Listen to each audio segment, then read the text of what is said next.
Cuando hablamos de los narcisistas, solemos enfocarnos en lo que hacen, en si mo manipulan en si mo distorsionan la realidad para mantener control, admiración o poder. Pero rara vez nos detenemos a mirar un aspecto fundamental si mo ellos perciben a los demás. Porque un narcisista no solo te observa como otra persona lo haría, te escanea, te evalúa, te lee emotional y energéticamente con una velocidad sorprendente. Percibe en segundos lo que ni siquiera sabes que estás comunicando. Y no lo haces desde la empatía o la compasión. Lo haces desde la pregunta constante, ¿qué puedo sacar de aquí? Para él, cada interacción es un mapa. Y te eres un territorio lleno de oportunidades o amenazas. Así que vamos a explorar esas cosas que un narcisista detecta en ti sin que te lo notes. Por cuando devuelves consciente de ellas recuperas tu poder. Recuperas tu EJ. Recuperas tu libertad interior. Y este es el verdadero propósito. Que entiendes si que mo funciona la dinámica, no para temer al narcisista, sino para fortalecer tu autoconciencia. Por cuando te estés despierto, ya no pueden entrar en tu mente. Respira, conecta contigo, vamos a empezar. Un narcisista tiene una capacidad extremadamente desarrollada para detectar vulnerabilidades emocionales. Podríamos decir que es casi instintivo. No necesita que le cuentes tu historia, no necesita preguntar demasiado. Basta con observar si mo te mueves, si mo respondes, si mo te expresas, si mo justificas, si mo sonríes delante del malestar. Ellos tienen un radar interno calibrado para captar cualquier grieta emocional que pueda convertirse en un punto de acceso. Y aquí está lo más importante, la mayoría de estas grietas son completamente inconscientes para ti. Ese es el motivo por el que caemos en sus dinámicas, porque no sabemos que estamos comunicando algo que no queremos comunicar. Imagina por un momento que estás hablando con alguien. Tú crees que es solo una conversación normal, pero esa persona está tomando nota de tu tono inseguro, de tu necesidad de aprobación, de tu tendencia a explicar demasiado, de tu incomodidad con el conflicto. Tú crees que estás siendo amable. Ellos lo ven como una puerta abierta. Esto no te hace débil. Te hace humano. Pero la humanidad sin conciencia es terreno fértil para la manipulación. La humanidad con conciencia es libertad. Por eso hoy te voy a mostrar si mo ellos detectan estas 6 cosas. No para que cambies quien eres, sino para que fortalezcas tu presencia, tu claridad y tu centro interior. Por cuando estás centrado, nadie puede usar lo que eres en tu contra. O cuando estás desconectado, cualquiera puede hacerlo. Primero, quiero que entiendas algo profundamente, un narcisista no se siente seguro internamente. Aunque parezca fuerte, dominante o extremadamente carismático, internamente un estado constante de carencia emocional, hambre de atención y miedo a no ser suficientemente valioso. Por eso necesita controlar. Por eso necesita dominar.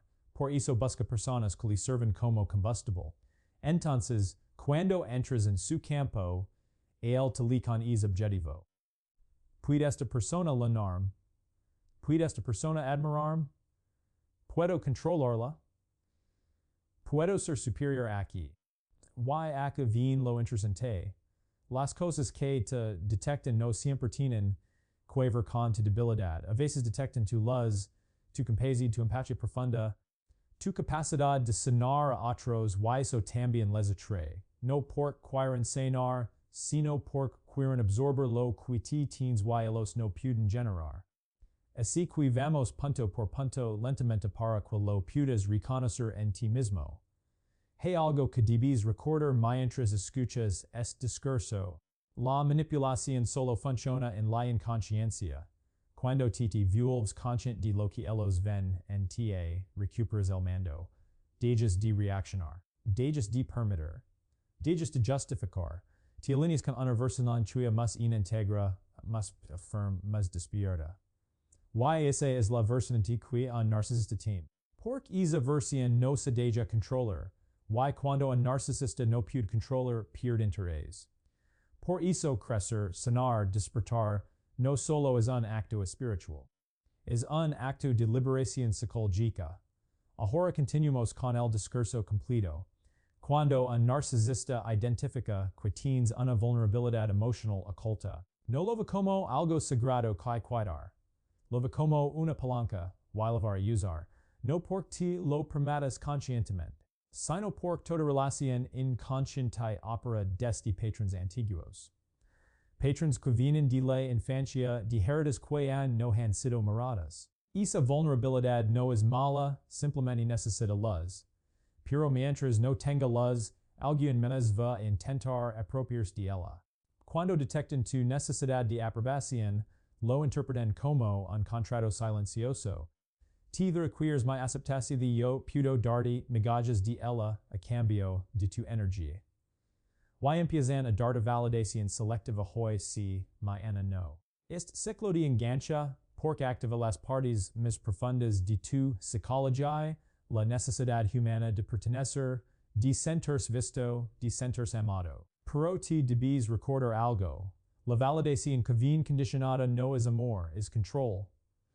Cuando detectan tu tolerancia a la falta de respeto, automáticamente saben hasta de donde pueden llegar, y van a probar los límites. Siempre.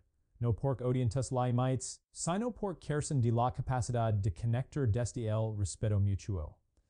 Ellos se sienten seguros solo cuando están encima, nunca a la par. Pero cuando aprendes a decir no solo los detienes a ellos te transformas ti. Cuando detectan tu empatía profunda, lo ven como una fuente de energía. La empatía es una de las capacidades más hermosas que tiene un ser humano. Pero en manos equivocadas se convierte en un arma contra ti. Porque el narcisista sabe que te siempre entenderlo, justificarlo, darle otra oportunidad. Y eso le da margen para seguir. Aquas donde debes recordar. La empapacha sin la might se convierte en autoabandono. Cuando detectan tu miedo al conflicto, lo interpretan como libre. No porque quieren hacer daño, sino porque su mente funciona desde la ventaja. Si saben que te evitas confrontar, corregir o poner límites, usan es miedo para fortalecer su posición. Pero cuando te vuelves capaz de enfrentar con calma, con firmeza, con claridad, se rompe la dinámica. Y por último cuando detectan tu brillo interior. Es algo que te hace técnico, magnético, si alido vivo quieren apreciarlo, no pueden generarlo por sí mismos. Así que se acercan para absorberlo. Pero tu brillo no se hizo para ser drenado. Tu brillo se hizo para ser compartido con quienes pueden verlo y respetarlo. Todo esto que un narcisista percibe, te también lo puedes percibir en ti, y cuando lo haces ya no eres presa, eres consciente, eres libre. Así que date con esta idea final. No se trata de temer a los narcisistas. Se trata de conocer tan profundamente que nadie puede usar lo que eres en tu contra. Porque cuando te sabes que en eres, cuando te honras tu luz, cuando te respetas tus límites, cuando te validas tu propia esencia, no hay manipulación que pueda entrar. La conciencia es tu protección. La presencia es tu poder. Y te estás despertando a es poder. La mayoría de las personas no se da cuenta de lo profundamente que el miedo al conflicto moldea su comportamiento cotidiano. Creen que evitar una discusión es un acto de paz, un gesto de madurez, una forma de proteger la armonía. Pero pocas veces vemos la cara oculta de este patrón. La renuncia silenciosa a nuestra verdad, a nuestros límites y a nuestra autenticidad. Y un narcisista lo detecta de inmediato. Para él, tu incomodidad con la confrontación no es un rasgo inocente ni un gesto noble, es una grieta emocional que revela hasta que punto puede influir en ti sin que lo notes. Ellos sienten cuando alguien team hablar, team incomodar, team ser malinterpretado o team ser rechazado. Es como si el narcisista pudiera oler es miedo, no porque si intuitivamente sabe, sino porque depende de esas dinámicas para mantener la dominación psicológica. Cuando un narcisista entra en tu vida, una de las primeras cosas que falta es si estás dispuesto a confrontar o no.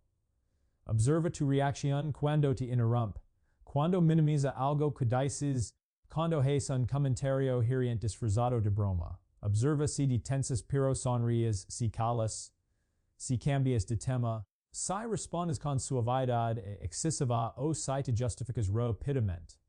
Cada uno de esos microgestos le dice que te no estás preparado para defender tu energía. Y para un narcisista eso significa que puede avanzar un poco más. Lo más irónico es que la mayoría de las personas que temen el conflicto no lo hacen porque sin biles, lo hacen porque son sensibles. Porque sienten de manera tan profunda que la idea de una discusión les resulta emocionalmente pesada. Porque tuvieron experiencias pasadas donde decir la verdad significaba castigo, rechazo, gritos, abandono o caos. Por eso, de adultos, aprenden a asociar confrontar con perder algo, perder paz, perder conexión, perder amor, perder estabilidad. Un narcisista utiliza esa programación emocional para moldear la dinámica a su favor. Piensa en la última vez que no dijiste lo que realmente querías decir. Es instant en el que sentiste una presión interna diciendo esto no se siente bien. Pero la tragaste. No lo expresaste porque te parecía exagerado, porque no querías problemas, porque preferías evitar un mal rato. Tal vez ni siquiera te diste cuenta de que estabas calando algo importante. Es momento parece insignificante pero para un narcisista es información valiosa. Sabe que si calaste hoy calas mañana. Que si lo dejas pasar una vez, lo dejarás pasar 10 veces más. Y así se construye la manipulación no en grandes gestos, sino en pequeñas concisiones. Y es que el narcisista te estudia desde el silencio. No necesita presionar del principio, solo observa, te deja hablar, te deja explicar, te deja demostrar tu buena voluntad. Y en medio de eso, notas y reacciones ante la posibilidad de generar tensión.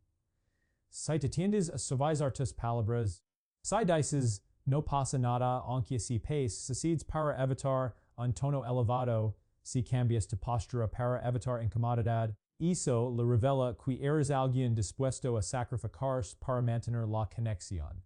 Alguien así para un narcisista es oro. Porque no es la falta de fuerza lo que les atrae, sino la falta de disposición a usarla. El miedo al conflicto de convierte, sin darte cuenta, en alguna fácilmente moldable.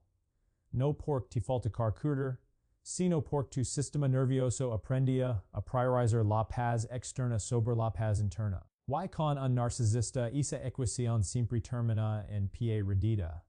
Porque él se alimenta de esa tendencia. Cuando sabe que no vas a confrontarlo, empieza a empujar le mites pequeñas mentiras, cambios inspirados de humor, silencios punitivos, críticas encubiertas. Observa si dices algo.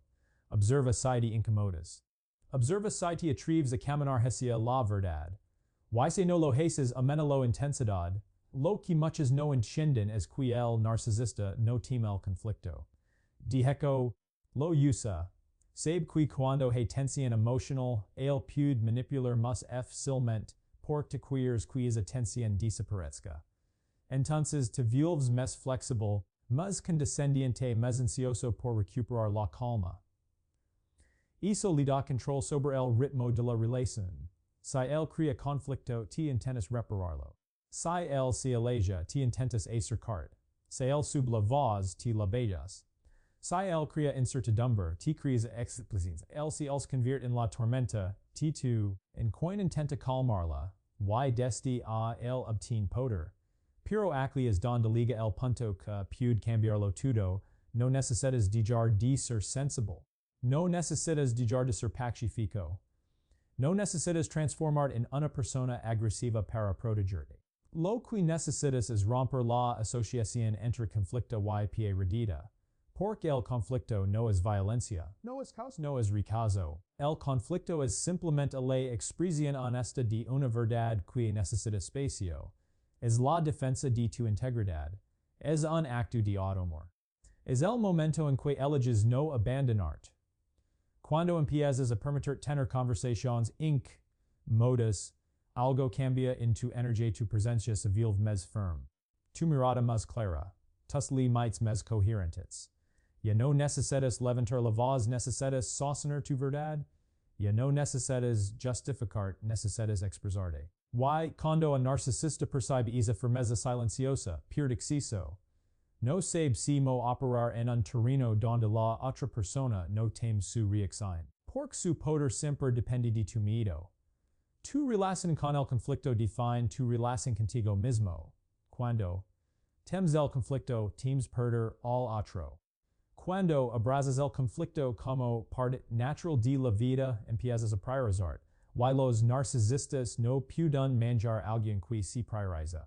No pueden moldear a alguien que sabe decir esto no. No pueden manipular a alguien que observa, que siente, que se escucha a sí mismo. Su juego pierde fuerza cuando te pierdes el miedo. Así que si quieres liberarte de cualquier dinámica narcisista, evitar Karen Ana. El trabajo no es pelir. El trabajo es sanar tu relación con la incomodidad. Es permitir estar en el espacio entre la tensión y la verdad sin huir.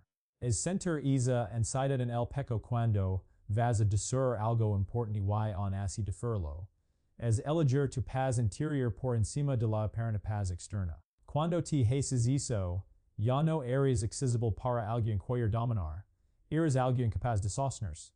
Lionese punto, el narcisista ya no puede detectar como presa.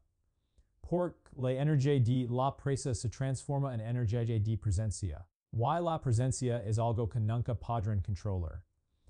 El brillo interior es una de las cualidades más poderosas que un ser humano puede poseer. Pero también una de las más fáciles de detectar por un narcisista. Y es interesante porque el brillo no está compuesto simplemente por lo que haces, por tu talento o por tu apariencia externa. Es una energía, un campo, una vibración muy específica que proviene de la coherencia entre tu sensibilidad, tu capacidad de amar, tu autenticidad y es las natural que irradias incluso cuando no lo intentas. Wang Tin no lo notes, un narcisista lo percibe al instante. Para ellos es como ver una fuente de agua en medio del desierto. Lo reconocen, lo identifican, y sienten una atracción automática hacia esa energía que te generas de manera natural. Pero no se acercan para apreciarla. Se acercan porque la quieren absorber. Lo que muchos no saben es que el brillo interior es una combinación de tu conciencia, de tu historia emocional, de tus heridas sanadas y no sanadas, y de tu capacidad de sentir profundamente. Las personas que tienen un brillo auténtico suelen haber atravesado momentos difíciles, han tocado la vulnerabilidad, han sentido el peso de la vida, pero también han desarrollado una sensibilidad especial para ver la belleza en lo cotidiano.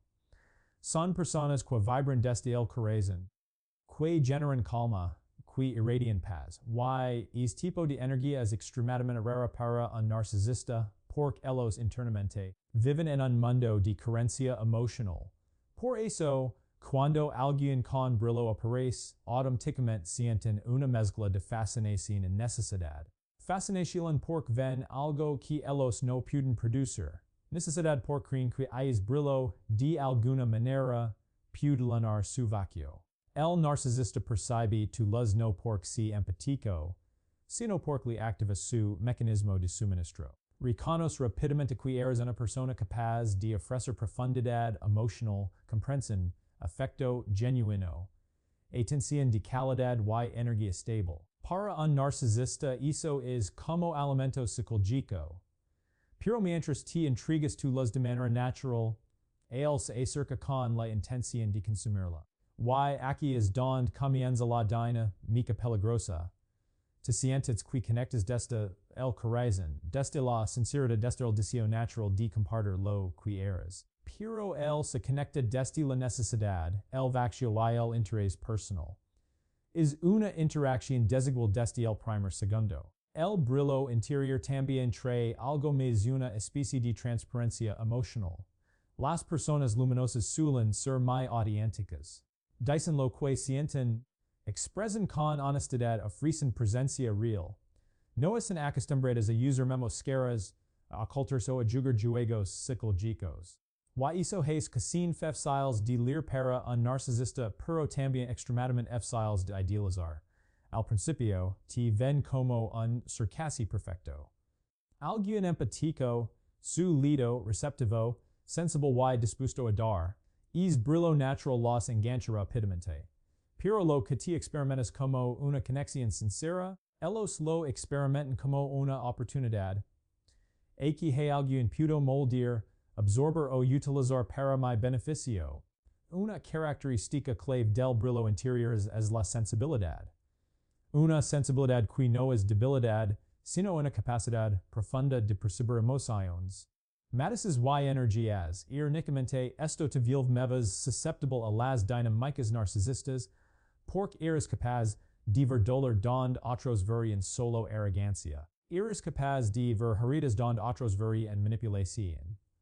Y esa tendencia natural a ver la humanidad del otro, incluso cuando te están dañando, te convierte en una figura ideal para un narcisista. Ellos detectan esa compasión profunda, es deseo de ayudar, es corazón abierto. Y se acercan sabiendo que vas a tratar de comprenderlos incluso cuando ellos no tienen la intención de comprenderte a ti. El brillo interior también te vuelve una persona que inspira. A veces lo haces sin dar cuenta, inspiras calma, reflexión, paz, inspiras a otros a abrirse, a sentir seguros, a compartir lo que sienten. Para la mayoría de las personas esto es un regalo, pero para un narcisista es un desafío. Tu brillo les recuerda lo que ellos no pueden ser. Les recuerda la vulnerabilidad que ellos evitaron toda su vida. Les recuerda su desconexión con la autenticidad. Y esa combinación de admiración y envidia puede generar una especie de deseo de apropiación. Si yo no puedo ser eso, quiero poseer a la persona que si lo tiene. Y aquí es donde viene la parte más dolorosa cuando el narcisista detecta tu brillo interior. No busca protegerlo. Busca extraerlo. Quiere ser el centro de tu atención, de tu energía, de tus pensamientos. Porque eso les da la sensación de poder y control que tanto necesitan. Y muchas veces, quienes poseen esa luz interior no se dan cuenta de que están siendo drenados.